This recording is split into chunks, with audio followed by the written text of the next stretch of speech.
दोस्तों, आप सभी का स्वागत है हमारे चैनल खौफनाक दुनिया में। पार्ट 2। सना की कलाई पर जो नीला निशान था वो अब धीरे धीरे बदलने लगा था। हर रात ठीक 12 बजे वो निशान चमकने लगता और सना को अपने दिमाग में ट्रेन की पटरियों की रगड़ की आवाज़ सुनाई देती। शहर में अचानक लोग गायब होने लगे, लेकिन अजीब बात ये थी कि जो भी गायब होता उसके घर के बाहर एक मिट्टी का ढेर मिलता जो बिल्कुल उस स्टेशन की पुरानी मिट्टी जैसा था। सना समझ गई कि स्टेशन खत्म नहीं हुआ, बल्कि वो अब उसके अंदर बस गया है। एक दिन सना ने देखा कि उसकी कलाई का निशान अब 12 नहीं बल्कि 11:55 दिखा रहा है।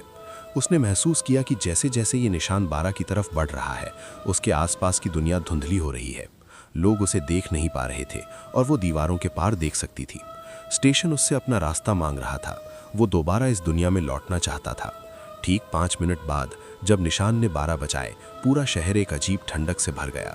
सना ने अपनी आंखें खोली तो देखा कि वो अपने कमरे में नहीं बल्कि एक बिल्कुल नए और चमचमाते स्टेशन पर खड़ी है। ये वही शहीदगंज स्टेशन था, लेकिन अब ये पुराना या टूटा हुआ नहीं था। वहाँ हजारों लोग खड़े थे, वो सब लोग जो पिछले 20 सालों में गायब हुए थे। आर्यन भी वहाँ था, एक ऑफिशियल की वर्दी पहने। उसकी आंखें अब पहले जैसी नहीं थीं, वो बिल्कुल सफ़ेद हो चुकी थीं। आर्यन ने कहा, सना, तुमने घड़ी वापस करके हमें आज़ाद नहीं किया, बल्कि हमें पूरे शहर पर कब्जा करने का रास्ता दे दिया। अब हर घर एक स्टेशन है और हर रास्ता एक सुरंग। सना ने बाहर देखा तो डर के मारे उसकी चीख निकल गई। पूरा शहर अब ज़मीन के नीचे जा चुका था और ऊपर सिर्फ सन्नाटा था। सना अब उस स्टेशन की नई गार्ड थी। उसे एक हरी झंडी दी गई और एक सीटी। अब जब भी वो सीटी बजाती है, शहर का एक और हिस्सा हमेशा के लिए उस गोस्ट स्टेशन का हिस्सा बन जाता है। अगर आप कभी रात को सोते वक्त अपने कमरे में ट्रेन की सीटी सुने तो समझ लीजिए कि सना आपके घर के बाहर खड़ी है। शहर अब एक कब्रिस्तान बन चुका था, जहां सरकते हुए ट्रेन के पहिए और भटकती रूहें थीं। लेकिन इस सब के बीच एक पुराना कंट्रोल रूम था जो स्टेशन की गहराइयों में कहीं छुपा हुआ था। सना, जो अब गार्ड बन चुकी थी, ने महसूस किया कि उसकी हर हरकत कोई और कंट्रोल कर रहा है। कंट्रोल रूम के अंदर एक पुरानी लकड़ी की कुर्सी थी जो अपने आप घूम रही थी। जब सना वहां पहुंची तो उसने देखा कि उस कुर्सी पर कोई बैठा नहीं था, मगर वहां से एक कलम पेन अपने आप रजिस्टर पर नाम लिख रही थी। वो उन लोगों के नाम थे जो अगले शिकार बनने वाले थे। सना ने देखा कि रजिस्टर के अगले पन्ने पर उसका अपना नाम लिखा जा रहा था। जैसे ही नाम पूरा हुआ, स्टेशन की दीवारों से रोने की आवाज़ें बंद हो गईं और सब कुछ एकदम फ्रीज हो गया। वो स्टेशन मास्टर जो सिर्फ एक परछाई था, सना के सामने प्रकट हुआ।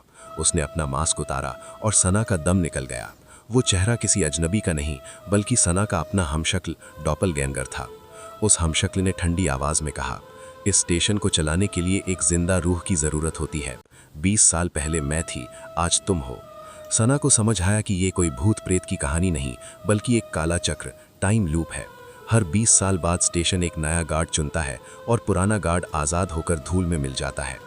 आर्यन, जो वहाँ खड़ा था, वो असली आर्यन नहीं बल्कि सिर्फ एक याददाश्त थी। असली आर्यन कभी वहाँ पहुँचा ही नहीं था। वो तो पहले ही दिन उस हादसे में मारा गया था। सना को अब उस कुर्सी पर बैठना था ताकि स्टेशन का सिलसिला चलता रहे। सना ने कुर्सी पर बैठने से इनकार कर दिया और स्टेशन के मेन पावर स्विच को तोड़ने की कोशिश की, पर जैसे ही उसने स्विच को हाथ लगाया, उसे एक झटका लगा और सब कुछ अंधेरा हो गया। अगली सुबह शहर बिल्कुल नॉर्मल था। लोग काम पर जा रहे थे, धूप निकली हुई थी। सना अपने बिस्तर पर जागी। उसने सोचा ये सब एक बुरा ख्वाब था, मगर जैसे ही उसने आईना देखा, उसकी चीख निकल गई। आईने में उसकी कोई परछाई नहीं थी। वो अपने घर में थी, पर कोई उसे देख नहीं पा रहा था, सुन नहीं पा रहा था। वो स्टेशन कहीं गया नहीं था, वो अब भी वहीं था। बस अब सना उसकी परमानेंट मेमोरी बन चुकी थी। आज भी लाइन 4 पर सफ़र करने वाले मुसाफिर कहते हैं कि कभी कभी खाली सीट पर एक लड़की की धुंधली परछाई दिखती है जो बस बाहर अंधेरे को देखती रहती है। सना अब एक रूह बनकर उस स्टेशन और शहर के बीच भटक रही थी। उसे लग रहा था कि वो अकेली है, मगर तभी उसे स्टेशन के सबसे पुराने हिस्से में एक आर्काइव रूम मिला। वहां धूल से भरी हुई एक पुरानी फाइल मिली जिस पर लिखा था प्रोजेक्ट 0 उस फाइल को खोलते ही सना के होश उड़ गए। ये स्टेशन कोई हादसा नहीं था बल्कि एक साइंस एक्सपेरिमेंट था।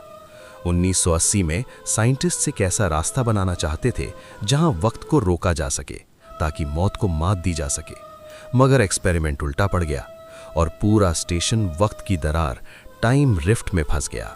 सना ने देखा कि उस फाइल में उन सब लोगों की तस्वीरें थीं जो अब तक गायब हुए थे। हर तस्वीर के नीचे एक कोड लिखा था। उसने आर्यन की तस्वीर ढूंढी, मगर वहां आर्यन की जगह सना की बचपन की तस्वीर थी। उसके नीचे लिखा था सब्जेक्ट 01 द ओरिजिन। सना को समझ आया कि वो कोई गार्ड नहीं है, बल्कि वो इस पूरे स्टेशन की ताकत है। स्टेशन उसकी यादों से चलता है।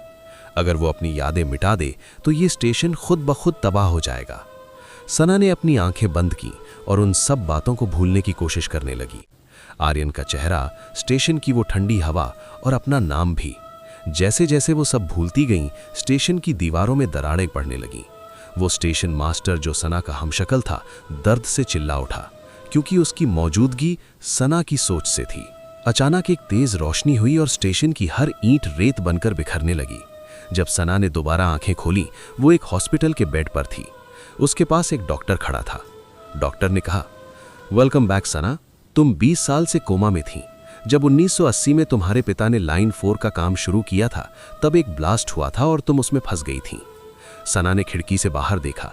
शहर नॉर्मल था, कोई घोस्ट स्टेशन नहीं था। लेकिन जैसे ही डॉक्टर कमरे से बाहर गया, सना ने देखा कि उसकी हॉस्पिटल की टेबल पर एक पुरानी ट्रेन की टिकट रखी थी, जिस पर आज की तारीख लिखी थी और लिखा था प्लेटफॉर्म 4 वन वे ट्रिप।